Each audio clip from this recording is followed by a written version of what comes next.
Hello viewers, welcome back to అన్నప్రసాద channel. ఈరోజు ఇంకొక మంచి టీ టైమ్ స్నాక్ రెసిపీ నేర్చేసుకుందామండి. చేయడం కూడా చాలా సింపుల్. ఒక ఎయిర్ టైట్ కంటైనర్లో స్టోర్ చేసుకుంటే ఈ స్నాక్ ఐటమ్ మినిమం 2-3 వారాల పాటు నిల్వ కూడా ఉంటుందంటే ఇంతే క్రిస్పీగా.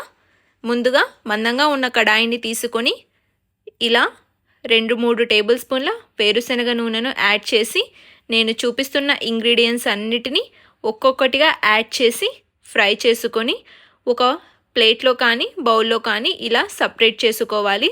తర్వాత అదే కడాయిలో పోపు కోసం మనం జీలకర్ర మరియు ఆవాలను ఇక్కడ నేను చూపిస్తున్న ఇంగ్రీడియంట్స్ అన్నిటినీ ఒక్కొక్కటిగా యాడ్ చేసుకొని ఇందాక వేయించుకున్న వేరుశనగ గుళ్ళను మరియు వేయించుకున్న పప్పులను కూడా యాడ్ చేస్తే మన స్టఫింగ్ పూర్తిగా తయారైనట్టేనండి. చివరిగా టేస్ట్కి సరిపడా ఉప్పు మరియు కారాన్ని కూడా యాడ్ చేయండి. అంతే అండి, 2 నిమిషాల్లో మనకు కావాల్సిన స్టఫింగ్ పూర్తిగా తయారైపోయినట్టేనండి.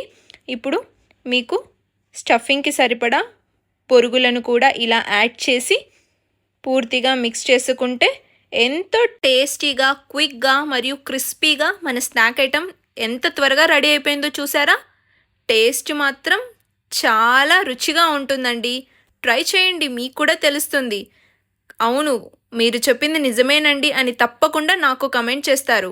ఫుల్ వీడియో లింక్ డిస్క్రిప్షన్లో ఇచ్చాను, తప్పకుండా చెక్ చేయండి. ఈ వీడియోని మీ ఫ్రెండ్స్ అండ్ ఫ్యామిలీతో షేర్ చేసుకొని అన్నప్రసాద ఛానల్కి సబ్స్క్రైబ్ చేసుకోవడం మాత్రం మర్చిపోకండి.